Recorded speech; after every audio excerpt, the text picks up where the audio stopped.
reruntuhan atau salah satu puing-puing dari sebuah kemegahan, keemasan, dan kejayaan Kerajaan Majapahit.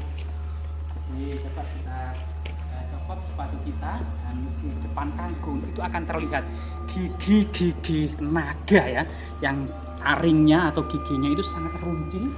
Nah ini diduga memang naga ini sengaja menjaga lokasi ini ya, sampai kemudian membatu. Rahayu, rahayu, rahayu.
Salah satu reruntuhan dari sebuah istana atau kompleks istana Kerajaan Majapahit yang ada di Trowulan. Tahun 1815, Wardenar, yaitu utusan Letnan Gubernur Jenderal Thomas Stamford Raffles, telah kemudian membuat sketsa tentang candi ini. Masyarakat mengenalnya sebagai Candi Minak Jinggo waktu itu. Sejak tahun 1815 itu dalam sketsa Wardenar ada arca Garuda raksasa yang sangat megah. Masyarakat mengidentifikasi sebagai arca Adipati Belambangan atau Minak Jinggo yang diambil dari cerita tradisi atau Serat Damar Wulan. Coba kita lihat ya, ternyata dahulunya sebuah gundukan tanah gitu ya, yang sebelumnya oleh masyarakat dijadikan situs religi ya, situs semacam situs religi, masih situs pemujaan. Tapi kemudian tahun 1988 awal abad ke-20 gitu ya, itu kemudian diekskavasi oleh pihak yang terkait, Balai Pelestari Kebudayaan Jatim. Nah, batu-batu memperlihatkan ya, itu ukiran yang sangat indah, bergaya era Kerajaan Majapahit abad ke-14, abad ke-13, ke-14 gitu ya. Sedangkan beberapa sumber, misalnya Kitab Negara Ketagama, Kitab Pararaton, mengidentifikasi bahwasanya kemudian Jayanegara itu kemudian didharmakan, dibubat sebagai wujud Wisnu Parama, sebuah Wisnu yang sangat megah ya, yang sangat cemerlang. Karena memang Garuda itu identik dengan kendaraan Dewa Wisnu. Nah, termasuk di sini kita akan bisa melihat bagaimana keindahan pahatan ya. Seperti ini misalnya adalah Kalpataru ya, atau pohon surga gitu ya, yang penuh dengan buah dan daun yang meliuk-liuk. Seperti di sini juga sulur gelung, ciri khas dari era Kerajaan Majapahit ya. Sulur gelung yang menandakan citra sebuah keabadian dan alam surgawi. Nah ini, dan di sini juga memperlihatkan dia lapik-lapik dari batu-batu ini indah sekali ya, bunga bunga naga kusuma, naga puspa, termasuk kemudian teratai gitu ya, banyak sekali. Dan lokasi ini diduga dahulunya memang sangat megah dan sangat indah. Misalnya kemudian Dyah Wijaya juga didharmakan di Purinjero atau Antahwulan atau Antasasi yang identik dengan Trowulan ya. Antahwulan atau Antasasi ini juga identik dengan Trowulan. Dan disinilah kemudian kita akan bisa melihat reruntuhan kuno yang pernah terpendam di dalam tanah, sebuah saksi bisu akan kejayaan dan kemegahan ya era Kerajaan Majapahit. Dan di sini ternyata reruntuhan istana era Kerajaan Majapahit ini dengan batu-batu bata kuno gitu ya, yaitu lambang keabadian selain batu andesit, dan di tengahnya itu dipercaya dijaga ular naga raksasa yang bertapa membatu. Coba kita ke arah sana dan dengan spiritualis muda kita ya, Kang Gun. Nah, kemudian di Joko Linglung. Nah, ini coba coba kita di sana. Nah, ini bangunan yang sangat megah ini sungguh luar biasa sekali ya. Kita akan bisa menepis bagaimana kemudian Majapahit yang diopinikan teman-teman kita yang ada di Jakarta cuma legenda belaka, dan inilah salah satu kemegahan reruntuhan dari Istana Majapahit yang dijaga sosok ular naga raksasa yang kita bangun tadi. Di sini juga ada banyak sekali diduga kemudian di dalam tanah ini ada banyak sekali struktur atau kemudian harta karun era kerajaan Majapahit yang terpendam di sini ya.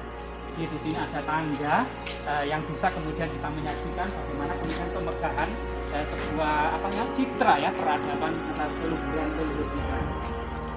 Indonesia ini ya. Enggak. Nah, inilah kemudian tengah dan yang paling magis dan sakral ya. Ini luar biasa sekali. Kalau satu kata kuno memperlihatkan memang ini adalah salah satu reruntuhan atau salah satu puing-puing dari sebuah kemegahan, keemasan dan kejayaan kerajaan Majapahit. Ini tetap kita tutup sepatu kita dan di depan kangkung itu akan terlihat gigi-gigi naga ya, yang taringnya atau giginya itu sangat runcing. Ini memang naga ini sengaja menjaga lokasi ini ya sampai kemudian membatu. Rahayu. Saat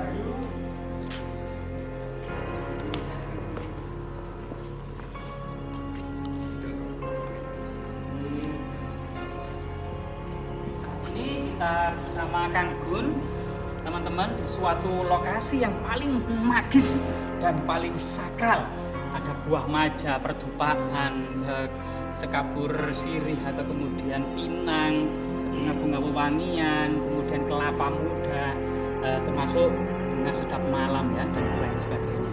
Ya Kang Gun, terima kasih waktu dan kesempatannya. Kalau boleh kita bertanya atau berdiskusi ya, atau sharing gitu, selama ini gitu ya masyarakat kemudian mengenal Majapahit gitu, terutama di luar Jawa Timur itu kadang kemudian masih penasaran kemana istana kerajaan Majapahit atau kemudian apakah Majapahit hanya legenda saja.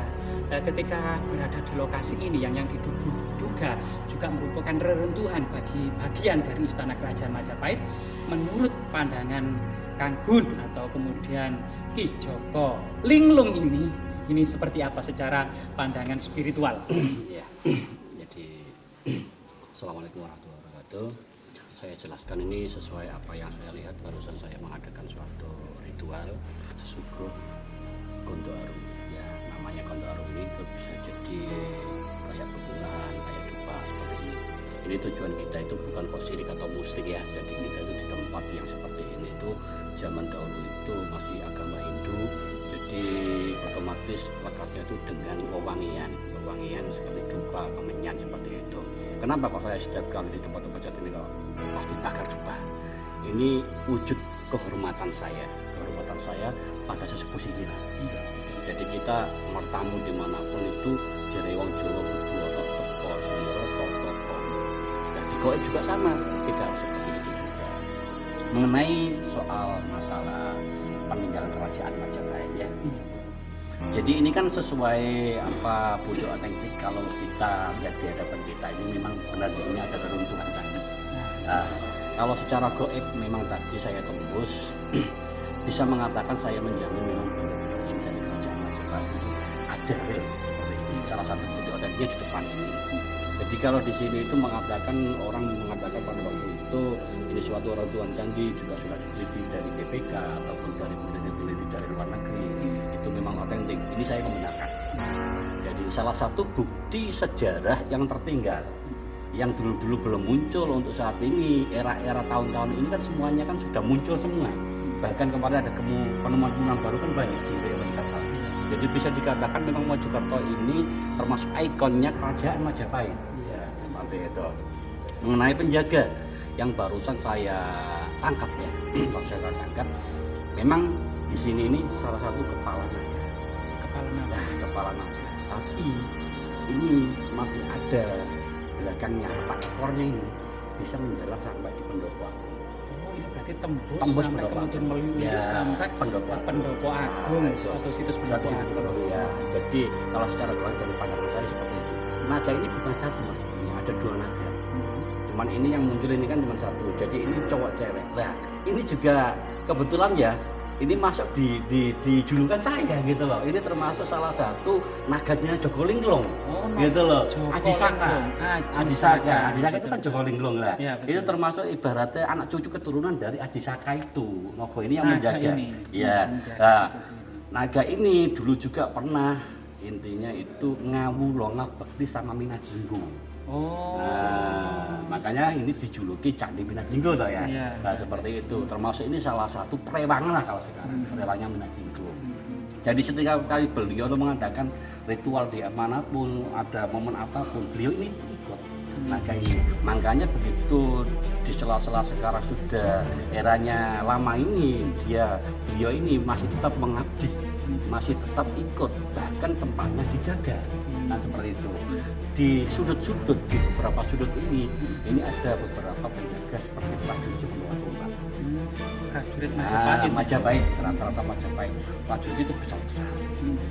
Jadi di sini posisinya memang ini cuma sekedar runtuhan sejarah, tapi masih banyak prajurit-prajurit di sini yang menjaga dan ikut serta untuk supaya tempat ini jadi luar biasa ya. Jadi ini identik dengan salah satu semacam istana Minajinggo yang dijaga naga. Dan ularnya ini ekornya sampai ke berapa? Ternyata ekornya ini menembus perut bumi dan sampai kemudian panjangnya sampai di situs pendopo itu secara gaibnya. Secara gaib. Nah, kemudian apakah benar Kang Gun ya, ini banyak sekali masyarakat yang menggunakan sebagai situs religi di lokasi ini, dan konon katanya juga mustajab ketika doa-doa atau keinginan-keinginan, dan banyak didatangi oleh mereka yang ingin sukses atau menuntut karirnya jenjang lebih tinggi gitu ya. Bagaimana hal itu menurut pandangan Kang Gun? Ya memang magisnya ini powernya insya Allah di level menengah ke atas. Jadi kalau sudah tempat itu sakralnya menengah ke atas itu powernya lebih tinggi, itu lebih munajat biasanya begitu. Makanya kenapa? Bukan di era Hindu aja ya, di era sekarang pun orang-orang mohon maaf haji umroh itu kan beliau-beliau di sana juga ada di jumroh, ada lempar apa itu kan beliau-beliau itu kan peninggalan para nabi dulu. Itu kenapa kok di tempat-tempat seperti itu tidak harus di rumah? Karena di situ tempat yang pernah ditempati beliau yang munajat. Nah, sama seperti di sini, beliau di sini itu intinya sudah pernah ritual tirakat, sudah pernah menempati ini.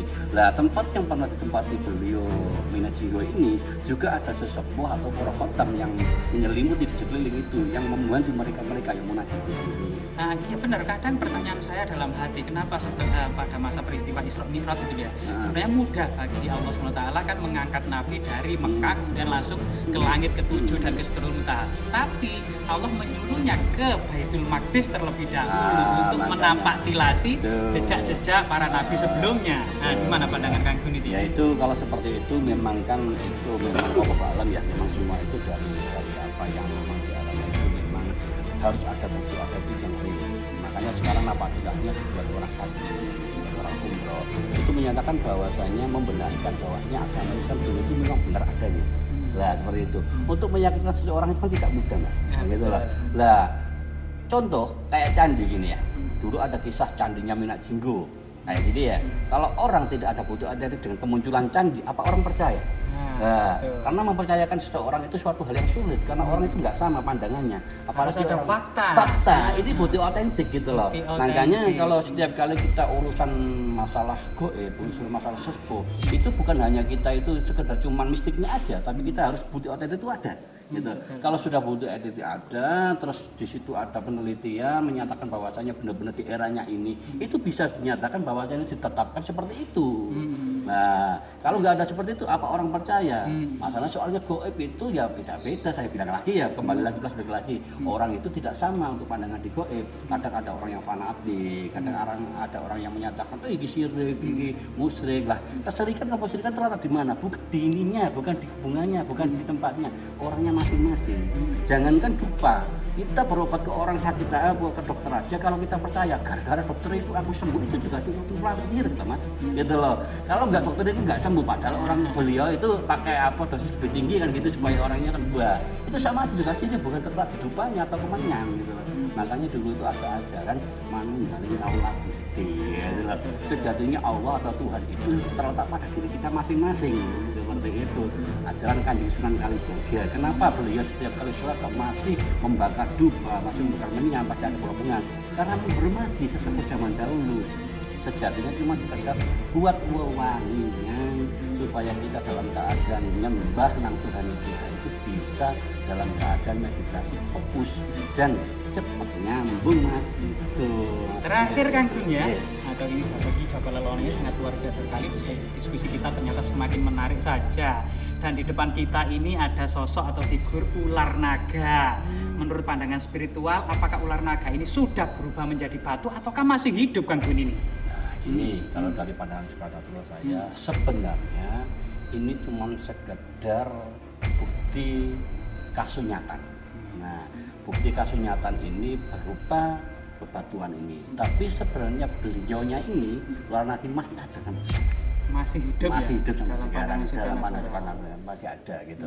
Jadi ini ibaratnya orang ini ikonnya di sini ada kepala naganya waktu itu jaganya di sini. Akhirnya terwujud menjadi bebatuan ini. Tapi beliau masih ada sampai sekarang pun masih ada. Mengapa kalau setiap kali orang mengajar di sini kok pasti kok ada kemunajatan apa? Ya beliau ini salah satu yang ikut serta membantu.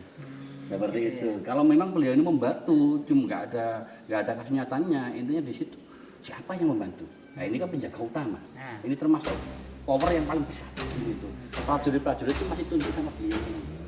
Gitu loh. Kalaupun di Eropa anak-anak kecil itu kan biasanya melihat di media-media di TV atau di mana itu kan sosok naga itu disimbolkan sebagai sosok yang bisa terbang dan sangat jahat. Nah itu apakah naga Majapahit di sini ini seperti apa? Apa namanya sifat-sifatnya itu? Ini kalau saya lihat dari bawahnya ya dari bawah ini identiknya cuma sekedar apa ya? Penjaga apa jadi kalau dibilang jajan itu tergantung ada di contoh di Jolotundo ya. Jolotundo itu juga salah satu penjaga utama juga naga. Nah itu pada waktu era Erlangga ya. Nah beliaunya juga itu kualitasnya sangat tinggi. Beliaunya itu padahal di sampingnya juga ada Nyai Lanjarwati juga gitu. Kenapa kalau orang bilang katanya jahat apa? Itu kan orang-orang mereka yang berasumsi bahwasanya naga ini kelihatannya jahat, kelihatannya dan kita masing-masing. Kalau kita nggak ada unsur sama mereka, itu nggak ada masalah. Tapi kalau beliaunya itu sama kok, kalau itu pasti jahat. Kalau ini identiknya insya Allah Tentunya jika kita datang ke sini dengan energi positif, Betul. maka mereka juga Positif juga ke kita. Tapi kalau kita ke sini dengan energi negatif, negatif, tujuan aneh-aneh, ya tujuannya bisa kita tujuan jahat, celaka di jalan. malah kita malah celaka. Betul. Jadi luar biasa ya Kang Gun waktu dan kesempatannya sehingga kita bisa kemudian berdiskusi baik dari sisi sejarah, historis maupun